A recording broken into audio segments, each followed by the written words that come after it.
अच्छा, उवैस साहब ये बताइएगा कि आपने एक बहुत अच्छा प्लेटफॉर्म कायम किया हुआ है जो बहुत बरसों से और बहुत तसलसल से मुहिब्बान भोपाल फोरम प्रोग्राम मुनक्किद करता है और बहुत शानदार प्रोग्राम मुनक्किद करता है। तो थोड़ा सा हमारे नाजरीन के लिए ये बताइए कि इस फोरम की बुनियाद कब रखी गई थी और अब तक आप अंदाज़न मुख्तलिफ कैटेगरीज़ में कितने प्रोग्राम मुनक्किद करा चुके हैं? देखिए, असल में ऐसा हुआ कि बड़ी दिलचस्प बात है कि ये मेरे निकाह में 94 में आई है। जी। जब ये आई तो पता ही चला कि इन्होंने 86 में अपने घर से भोपाल इंटरनेशनल फोरम की बुनियाद रखी थी। अच्छा, अच्छा। और 86 में ये अपने घर के ऊपर छोटी छोटी नशिस्तें करके, जो इंडिया से भोपाल से लोग आते थे या कराची के घर में अपने नशिस्त करती थी। तो मैंने सोचा कि एक हाउस गर्ल ने अपने घर में बैठकर ये सारी एक्टिविटीज की, तो इस एक्टिविटीज को बंद नहीं होना चाहिए। तो मैंने भोपाल इंटरनेशनल, अच्छा और एक बात और भी बता दूं, अपने नाज़रीन को भी आपको ही बताना चाहता हूँ कि जब ये मेरी निकाह में आई है 94 में, तो मैं खुद कोई इतना एक्टिव नहीं था अच्छा, अच्छा, एक्टिविटीज में। ये इंकशाफ हाँ, हुआ। जी, जी। मैं कोई इतना एक्टिव नहीं था। हाँ, थोड़ी बहुत कुछ एक्टिविटीज थी कि भाई वो शाकिरा ने शायद कायद के मुशायरों में आम ऑडियंस की हैसियत से मैं बैठता था। आम ऑडियंस की हैसियत से, उनकी कमेटी के मेंबर भी नहीं हुआ था। हुँ, लेकिन जब मैंने सोचा कि जब ये आई तो मैंने फिर अपने आप को खुद एक्टिव किया। एक्टिव करते हुए मैं पहुंचा आर्ट्स काउंसिल ऑफ पाकिस्तान 98 में। 98 में आर्ट्स काउंसिल पहुंचा। आर्ट्स काउंसिल पहुंचने के साथ साथ मैंने साकिरा ने शहर अकायद में अपना रोल अंजाम दिया। फिर साकिरा ने शहर अकायद जिन लोगों ने बनाई, यानी यूनिक एरियंस का प्लेटफॉर्म था, यूनिक एरियंस के प्लेटफॉर्म में मैंने अपना कंट्रीब्यूशन डाला। भोपाल इंटरनेशनल फोरम की रजिस्ट्रेशन कराई, उसको रजिस्टर्ड कराया। और रजिस्ट्रेशन भी कौन सी जनाब, सोसाइटी एक्ट के तहत उसकी रजिस्ट्रेशन कराई। उसके बाद शगुफ्ता फरहत साहबा ने, ये मैं आपको इस प्लेटफॉर्म से बता रहा हूँ कि भोपाल इंटरनेशनल फोरम में कोई रिफ्ट पैदा हुई। वो रिफ्ट में कुछ मसाइल पैदा हुए, इन्होंने उससे रिजाइन किया। रिजाइन करने के बाद जिस दिन रिजाइन किया था, उसी दिन ही हमने वहाँ कैफे एमपीज शीजान में बैठकर इन्होंने सोचा कि इसको एक नया फोरम तश्कील दिया जाए। तो इन्होंने मोहब्बा ने भोपाल फोरम तश्कील दिया। मोहब्बा ने भोपाल फोरम की 6 महीने के अंदर अंदर उसकी पूरी बॉडी बनाई गई। बॉडी बना के उसको रजिस्टर्ड कराया गया। मोहब्बा ने भोपाल फोरम भी रजिस्टर्ड है सोसाइटी एक्ट के तहत। मोहब्बा ने भोपाल फोरम और भोपाल इंटरनेशनल फोरम के तहत आपने सवाल किया है कि कितने प्रोग्राम किए, तो एक मोहतात अंदाजे के मुताबिक 150 से 150 जो प्रोग्राम जो है वो शगुफ्ता फरहत साहबा की इस भोपाल इंटरनेशनल फोरम और मोहब्बा ने भोपाल फोरम के क्रेडिट के ऊपर जाते हैं। हमने हर नौयत का प्रोग्राम किया है भोपाल इंटरनेशनल फोरम और मोहब्बा ने भोपाल फोरम के तहत। लेकिन इसमें ज़्यादातर जो हमारी तकारीब हुई है वो ज़्यादातर अदबी शामें हुई हैं, अदबी मुशायरे हुए हैं, अदबी तकरीब, किताबों की तकरीबन नुमाइयाँ हुई हैं, ये सब हुए। लेकिन एक अजीब इतफाक़ हुआ, मैं असल में आपके इस चैनल से बैठकर अपनी इवेंट मैनेजमेंट पूरी कंपनी का नाम नहीं लूँगा। मैंने 2013 में अपनी इवेंट ले मैनेजमेंट, सकते हैं, हमारे यहाँ कोई पाबंदी अच्छा, नहीं है, ले सकते हैं। 2013 में मैंने एसआर इवेंट मैनेजमेंट के नाम से मैंने अपनी खुद फर्म बना ली। उस फर्म के तहत मैंने एक पोर्शन रखा। उस पोर्शन को कॉर्पोरेट सेक्रेटरी के तो प्रोग्राम अलग रखे, लेकिन मैंने मुख्तलिफ प्रोग्राम जो है वो एसआर इवेंट मैनेजमेंट की तरफ से ऑर्गेनाइज करने लगा। अभी मैं, आपको पता ही है, एसआर इवेंट मैनेजमेंट ने एक शहर की एक बहुत अच्छी खातून है जिनको नजरअंदाज कर दिया गया, वही 50 साल उस औरत ने औरतों के मसाइल पे लगाए। उनका नाम है शमीम कादरी। जी हाँ, जी हाँ। उनका मैंने अभी, हमने एसआर इवेंट मैनेजमेंट ने उनका प्रोग्राम ऑर्गेनाइज किया पाकिस्तान विकेट सेंटर में, ट्रिब्यूट किया उनका प्रोग्राम मैंने। तो बात ये है कि ये तो काम है हमारा। हम, अच्छा, दूसरी बात एक बात बताऊं जो मैं आपके तवज्जो से बता रहा हूँ, वो ये कि हम चैन से बैठने वाले लोग नहीं, हम काम करने वाले लोग हैं। तो काम तो करते ही रहेंगे जब तक हमारे हाथ काम कर रहे हैं, जब तक हमारा सर काम कर रहा है, जब तक कि हमारे हवा काम कर रहे हैं।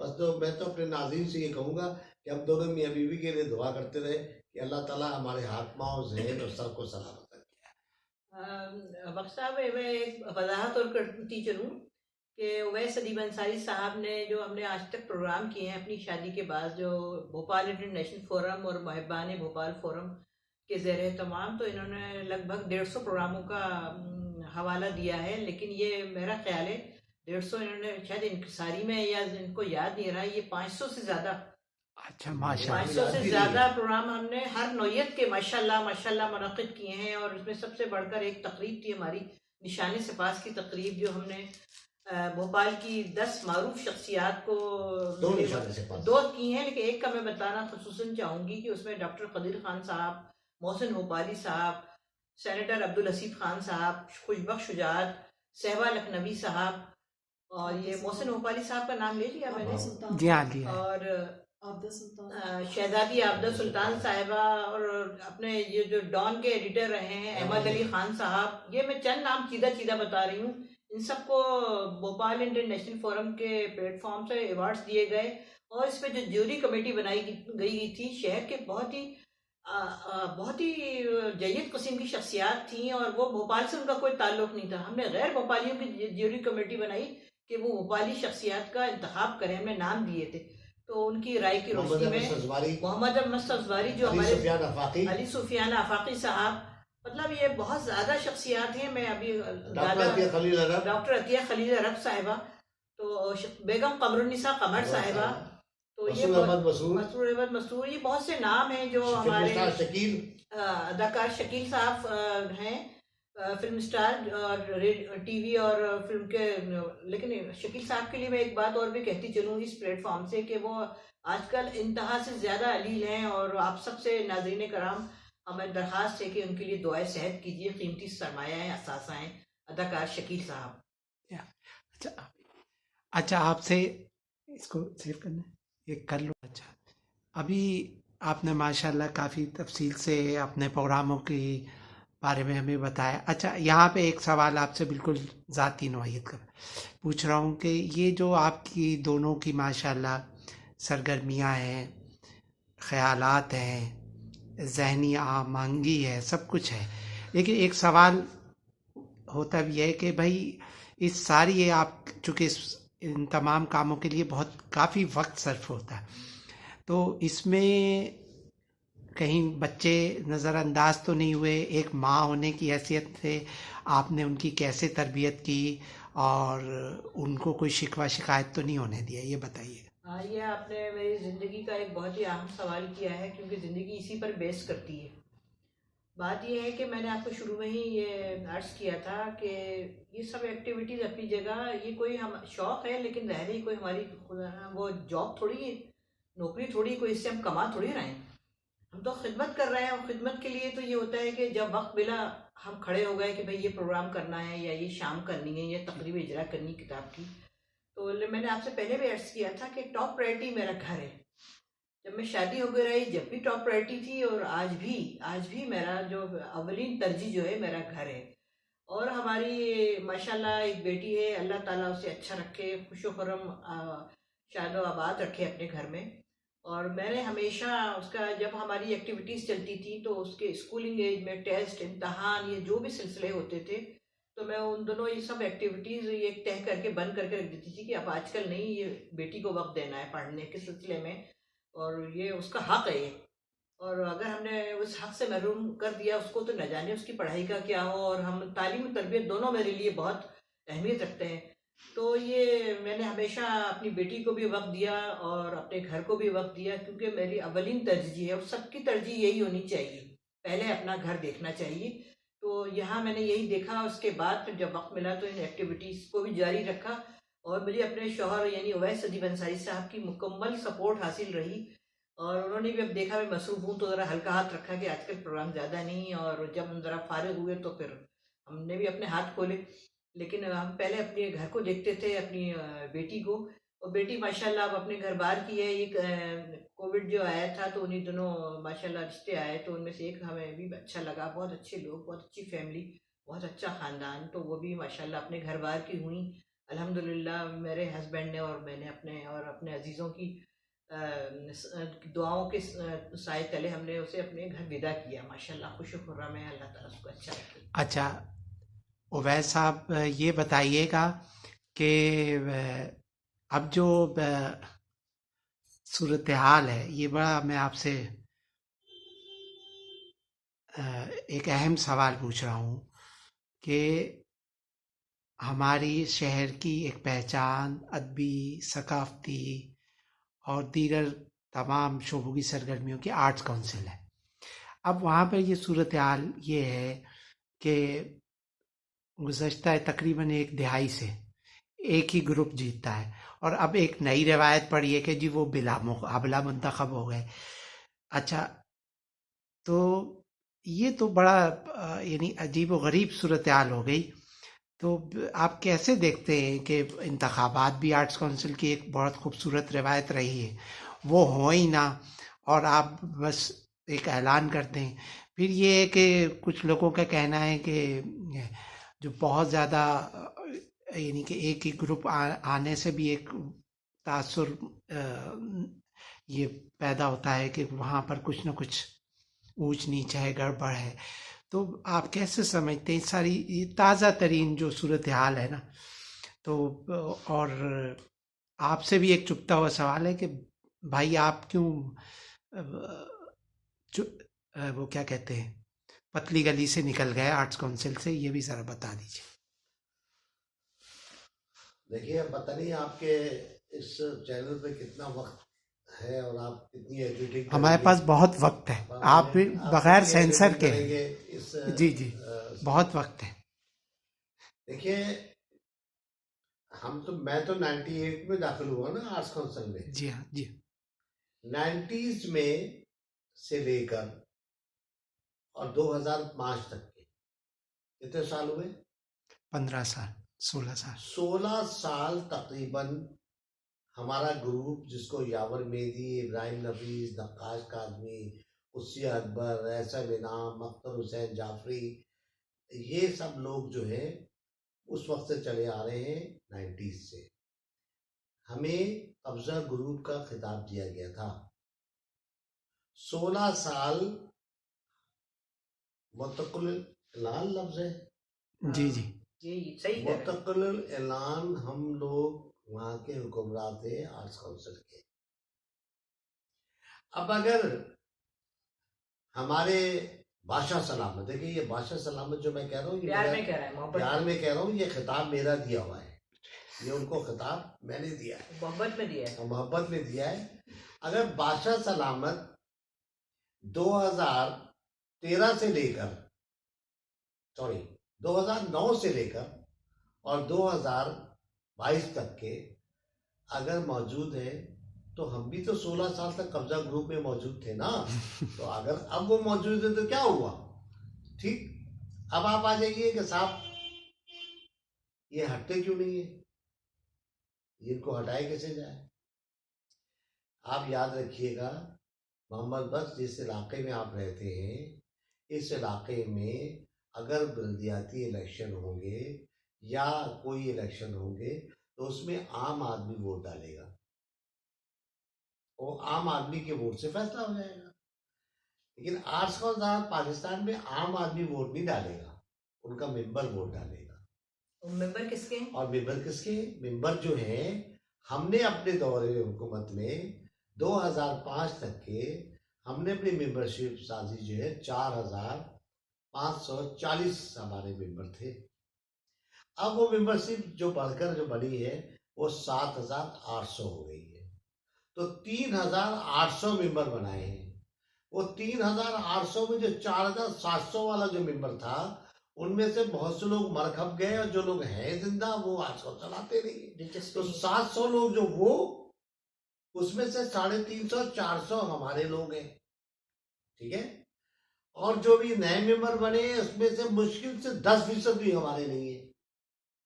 तो मैं आपको पूरी जिम्मेदारी के साथ इस चैनल पे बैठ के कह रहा हूं कि अगर हमारे लोग, यानी हम जिसे अपोजिशन ग्रुप कहते हैं, अगर इमरान खान को भी आर्ट्स काउंसिल ऑफ पाकिस्तान का इलेक्शन लड़वाएंगे तो वो भी हार जाएगा कि मेंबर से वोट डालना। इससे बड़ी तो मैं बात नहीं कह सकता। जी इमरान हाँ खान जी, ठीक। जहाँ मोइन अख्तर हार गए, उमर शरीफ हार गए, जहां उमर शरीफ हार जाए, जहां ये सब हमारे पैनल था ना, ये हार जाए तो कोई गुंजाइश नहीं। हाँ, एक सूरत है जिस पे ये कभी राजी नहीं होंगे। ये जो 3,500 मेंबर का इजाफा किया है वो, और जो हमारे 4,700 मेंबर थे उसमें जितने आर्ट लवर हैं उनको वोट के हक से महरूम किया जाए, वो आर्ट लवर है। Arts Council of Pakistan Karachi अदारा है आर्टिस्टों का, चाहे वो पेंट आर्टिस्ट हो, चाहे वो अदीब व शायर हो, चाहे वो फिल्म का स्टेज और रेडियो टेलीविजन से वाबस्ता हो, वो इस आर्टिस्ट कहलाता है। उन आर्टिस्टों को वोट ऑफ राइट दे दीजिए। अगर उनको वोट ऑफ राइट दे दिया गया, दूध का दूध, पानी का तो पानी, दूध का पानी का पानी हो जाएगा। ये माफ कीजिएगा, ये इनका पता भी नहीं चलेगा। बात तो सिर्फ इतनी है कि मेंबर साइज इस तरह की हुई है। अच्छा, बात दूसरी और बात है, हर चीज जो है ना वो मांगती है। क्या मांगती है? शोशा मांगती है, खाना पीना मांगती है। वहां खाने पीने हो रहे हैं, वहां खाने पीने हो रहे हैं, वहां शोशा है, वहां हल्ला गुल्ला है, तो लोग को इंटरेस्ट कहाँ से होगा? वहां से इंटरेस्ट होगा। लेकिन आपका ये ख्याल जो है ना कि arts Council of Pakistan Karachi जो है वो तमाम कराची शहर के लोगों की नुमाइंदगी करता है आर्ट की, ये गलत है। मुख्तलिफ तंजीमें शहर के अंदर अपनी एक्टिविटीज तो जारी रखे हुए हैं। वो छोटे मोटे प्रोग्राम कर करके लोगों को इकट्ठा कर रही है कि नहीं कर रही? आते हैं वो लोग, उनके प्रोग्राम में जाते हैं। हम कर रहे हैं प्रोग्राम आर्ट्स काउंसिल से बाहर, कर रहे हैं कि नहीं कर रहे? उसमें 250, 300, 400, 150, 500 लोगों को इकट्ठा कर लेते, नहीं कर लेते? तो सारा ऐसा नहीं कि सारा बोझ आर्ट्स काउंसिल का, उन्होंने आर्ट्स काउंसिल वालों ने पूरे कराची शहर का बोझ उठाया हुआ है। हमने भी आर्ट्स काउंसिल का बोझ हल्का किया हुआ है। हमने तो उनका बोझ हल्का किया हुआ है। तो असल में आप जो मुझसे उगलवाना चाह रहे हैं और जो आपसे मुझसे कहना चाह रहे हैं, मैं आपका मतलब और मांगे अच्छी तरह समझ गया हूँ। मैं असल में आर्ट्स काउंसिल ऑफ पाकिस्तान के हालिया मामलात में सिर्फ एक बात से मुझे उससे इख्तलाफ है, वो इख्तलाफ हमेशा रहेगा। वो है किसी शख्स की, किसी इंफरादी सतह पर, किसी इज्तिमाई तौर पर अगर माली हिसाब में कोई मुश्किल कोई कोताही है तो फिर आप उसको फेयर नहीं कह सकते। आज 2013 से लेकर 2023 तक के असफर रिजवी, यावर मेहंदी, माई सेल्फ, खुद मैं ये कहता रहा इनकी जनरल बॉडी के इजलास में कि भाई मेरे, ये तो मुझे ऑडिट करा रहे हो, ये ऑडिट तुम्हारे अपने लोगों का ऑडिट हो रहा है। अरे भाई क्यों नहीं फर्गूसन से ऑडिट करा लेते हो? मैंने ऑफर किया कि मैं उसके तमाम एक्सपेंसिव बर्दाश्त करूंगा। यावर मेहदी ने ऑफर किया कि मैं एक्सपेंसिव बर्दाश्त करूंगा। असफर रिजवी ने कहा कि मैं एक्सपेंसिव बर्दाश्त करूंगा। लेकिन आप ऑडिट नहीं कराते। क्यों नहीं कराते? इसके पीछे बिहाइंड कोई बात तो है ना कि आप उसका ऑडिट नहीं करा रहे। कुछ तो है जिसकी पर्दादारी है, कुछ तो है जिसकी पर्दादारी है। बस बात इतनी है। अच्छा, अब ये कि किताब का पूछना, ठीक है? तो अच्छा, बहुत अच्छी गुफ्तगू माशाल्लाह चल रही है और अपना नुक्ता नज़र भी उवैस साहब ने बड़े ही वाज़ेह अल्फाज में बयान किया और दिल खोल के रख दिया है। बड़े साफ दिल आदमी है, दिल में तो कोई बात रखते नहीं है। अच्छा, मेरा अब आपसे सवाल थोड़ा सा, हम इसका अपनी गुफ्तगू का रुख थोड़ा सा बदलते हैं कि माशाल्लाह आपका लिखने, पढ़ने और मुताले से बड़ा ताल्लुक़ रहा। फिर आपकी एक बहुत ज़बरदस्त किताब भी आई। तो ऐसी क्या बात आपके जहन में आई या क्या बात इस बात का मुहर्रिक बनी कि आपने ये एक ख़ासी ज़ख़ीम किताब मुरतब की? आपको इसमें कितना वक्त लगा और इसकी इशाअत के बाद फिर इसका रिस्पांस कैसा रहा, ज़रा बताइएगा। जी, मेरी किताब तस्करा शख्सियात भोपाल जो तकरीबन 1000 सफ़हात पर मुश्तमिल है, ये भोपाल की उन शख्सियात के बारे में मैंने लिखा है जो जो शायरी, शुअरा और अदीब, उलमा, खिलाड़ी और सहाफ़ी और दीगर शोबों से मुताल्लिक़, भोपाल से मुताल्लिक़ जो शख्सियात रही हैं, तो मैंने उनका तस्करा इसमें पेश किया है।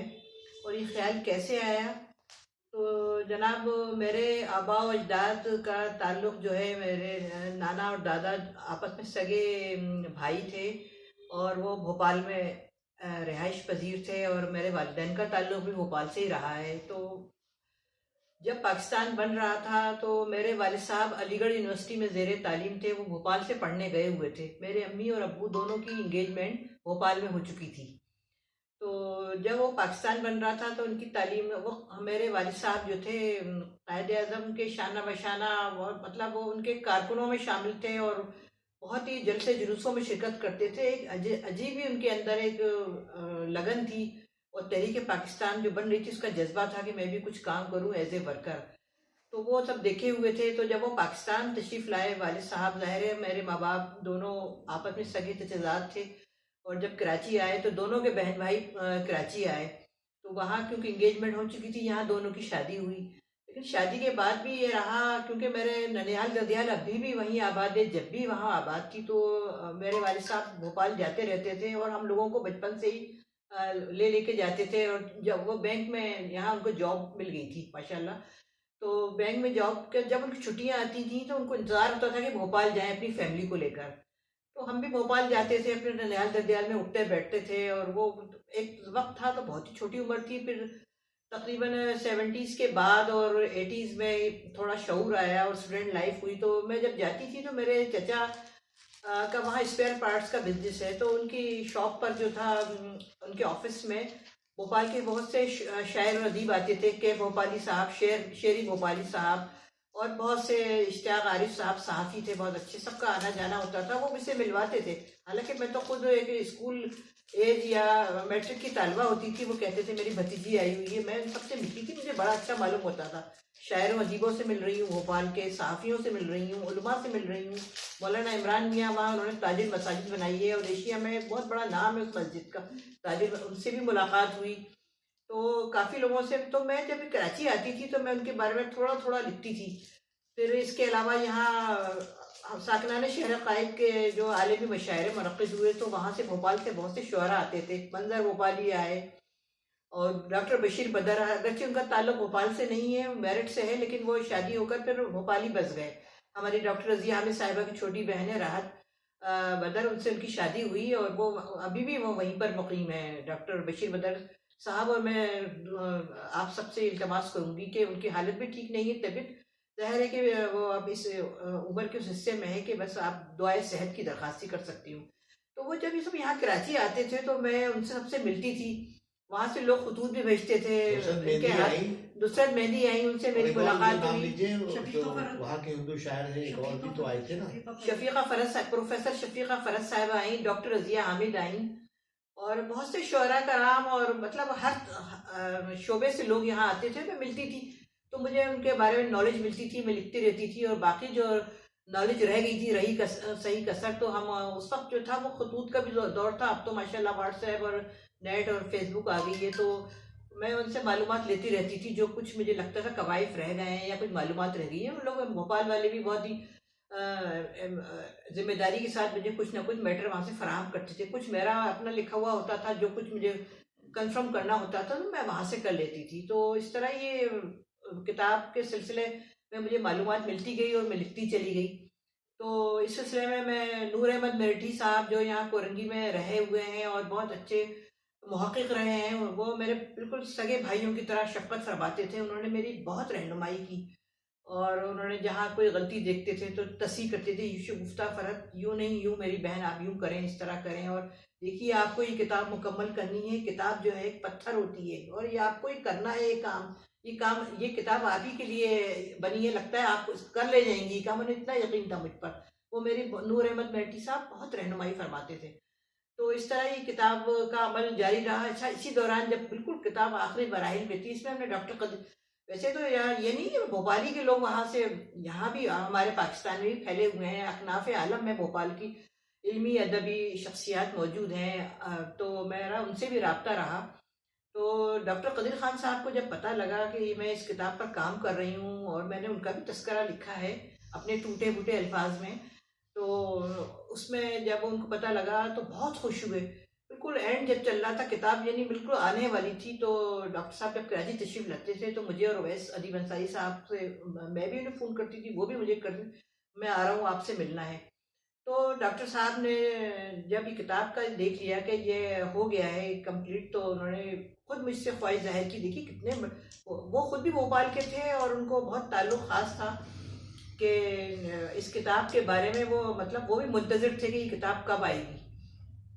तो जब बिल्कुल किताब हाथ में आ गई और आने वाली थी, तो उन्होंने मुझसे कहा कि शगुफ्ता बिया, आप ना ये किताब आएगी तो जब इसके लॉन्च करेंगी तो मुझे बताइएगा, मैं इस्लामाबाद से ख़ास तौर से आऊँगा इसकी ओपनिंग में, तो आप मुझे बताइएगा। और डॉक्टर साहब ने ये भी ख्वाहिश जाहिर की कि हमने इसकी कीमत रखी है 1000 रुपये। दरअसल ये मैं हमने अपने ज़ाती खर्चे पे, यानी हमारा, हमें किसी ने मतलब ये सपोर्ट नहीं, खुद ही, आपको पता है किताब छापना कितना मुश्किल जी तरीन हाँ, मरहला है, बहुत आप खुद बड़ा से खर्चा है। साफ़ी हैं, आप आगाह हैं इस बात से। जी जी। तो ये किताब जब आई तो एक इतनी बड़ी शख्सियत ने एक तो मुझसे ये कहा कि मैं इस तकरीब इजरा में बतौर मेहमान खुसूसी शिरकत करूंगा।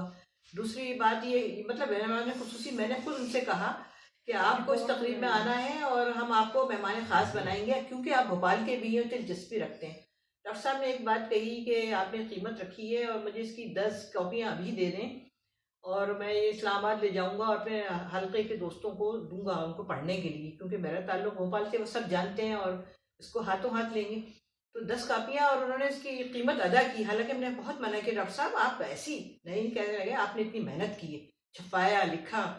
तो डॉक्टर साहब आए, 10 कॉपियाँ लेके गए। फिर इसके बाद जब उन्होंने दोस्तों वोस्तों को दी, अपने अहबाब में तकसीम की, तो यहाँ हमने इसकी तकरीब इजरा मुनक़िद की। डॉक्टर साहब बतौर ख़ास हमारी ख्वाहिश पर, हम सब की ख्वाहिश पर कराची तशरीफ़ लाए और बतौर मेहमान खुसूसी इसमें शिरकत की। और मोहम्मद अहमद सौदारी साहब ने इस तकरीब की सदारत करके, इन दोनों शख्सियात ने, ये दोनों भोपाल की हैं, तो इस तकरीब को यादगार बना दिया।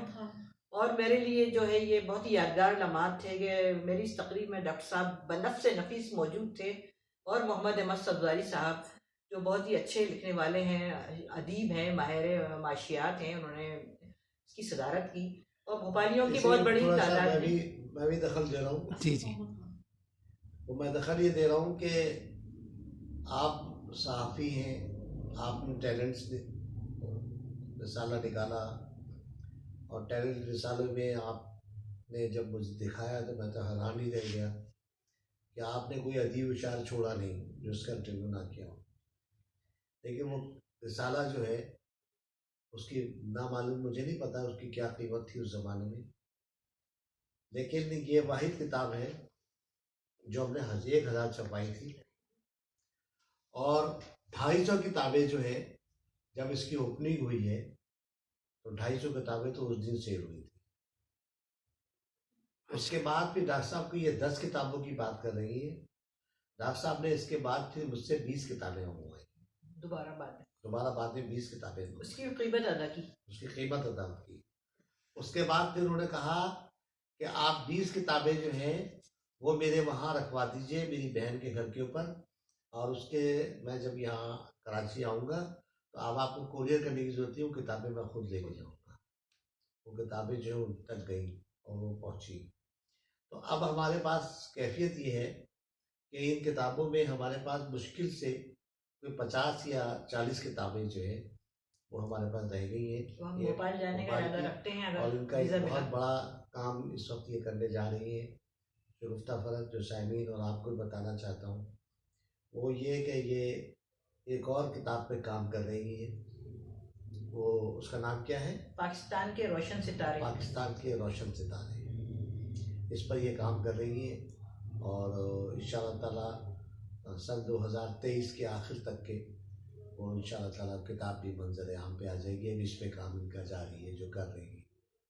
और चलते चलते मैं तो खुदा हाफिज़ आपसे कहूँगा लेकिन ये कि मैं शुक्रगुजार हूँ आपका कि आपने मुझे यहाँ हम दोनों को बुलाया और बुला के इतनी तवील आपने हमसे गुफ्तगू की। और आपके मैं इस यूट्यूब के इस चैनल पे आपका जो आपने बनाया है, जिस पर आप मुख्तलिफ लोगों के इंटरव्यूज़ कर चुके हैं, तो मैं दुआगो हूँ कि अल्लाह ताला आपको जिस तरह से आपने टैलेंट रिसाले को प्रमोट करके आगे तक लेकर आए थे, आपका ये चैनल भी मकबूल हो। और मैं इस वादे के साथ रुखसत हो रहा हूँ कि मैं इंशाअल्लाह ताला जब ये इंटरव्यू आप मुझे भेजेंगे तो मैं ये कोशिश करूँगा कि आम लोगों तक ये इंटरव्यू पहुँच जाए। और जी हाँ, मैं बहुत शुक्रिया अदा करता हूँ उवैस अदीब अंसारी साहब का, शगुफ्ता फ़रज़ साहिबा का, कि वो मेरी हौसला अफ़ज़ाई के लिए, मेरी मोहब्बत में अपने कीमती वक्त में से कुछ वक्त निकाल कर यहाँ तशरीफ़ लाए। उनसे बड़ी अच्छी ज़बरदस्त सैर हासिल गुफ्तगू रही और मैं टैलेंट के नाज़रीन से भी तवक्को रखता हूँ कि न सिर्फ़ वो इस इंटरव्यू पर अपने कमेंट्स का इज़हार करेंगे, अपने दोस्तों के साथ शेयर करेंगे, इसको लाइक करेंगे और चैनल को सब्सक्राइब करेंगे। हमारे ये सिलसिला जो है ये इंशाअल्लाह जारी रहेगा। हम इस शहर के इल्मी, अदबी शख्सियात से आपकी मुलाकात कराते रहेंगे। इंशाअल्लाह हमारी कोशिशें जारी रहेंगी। आपकी मोहब्बत और चाहत का बहुत बहुत शुक्रिया। मोहम्मद बख्श साहब, मैं टैलेंट चैनल जो आपने ये जारी किया हुआ है, जो चला रहे हैं, माशाल्लाह जो मकबूलियत के झंडे गाड़ रहा है, मैं बहुत शुक्रगुजार हूँ कि आपने मुझे और उवैस अदीब अंसारी साहब को यहाँ मदऊ किया और खुलकर इजहार ख्याल का मौका दिया। और मैं आपके चैनल की और मकबूलियत और कामयाबी के लिए दिल से दुआ गो हूँ। बहुत बहुत शुक्रिया। बहुत नवाजिश।